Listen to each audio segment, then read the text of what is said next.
ప్రపంచమంతా తూ అని ఊస్తుంది తెలంగాణ రాష్ట్ర ప్రభుత్వాన్ని. చచ్చిపోయినావు నువ్వు ఆల్రెడీ. డెత్, పాప డెత్ అయిన రోజే డెత్ అయిపోయినావు నువ్వు.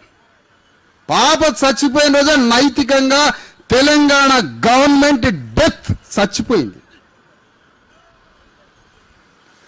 రేవంత్ రెడ్డి పైసలు పెట్టకుండా పోటీ చేస్తే, రేవంత్ రెడ్డి మందు దాపియకుండా, మాంసం పంచకుండా, పైసలు పెట్టకుండా పోటీ చేస్తే పాప తల్లి మౌనికతో ఓడిస్తా నిన్ను. పాప తల్లి మౌనికతో ఓడించి పారేస్తా. నువ్వు పైసలు పెట్టకుండా రా నువ్వు బయటికి ఎన్నికల్లో. ఓడిస్తా పాప తల్లిని తీసుకుపోయి ఎన్నికల్లో నిలబెట్టి. ఏమనుకుంటుండ్రు? ప్రజాస్వామ్య సుగంధం నుంచి పుట్టిన ఉద్యమం మాది.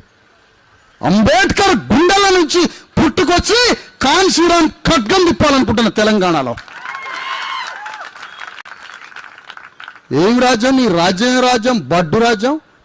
ఏం రాజ్యం అంటే గుంపు మేస్త్రివా కంపు మేస్త్రివా నువ్వు? అసలు రాజ్యం అని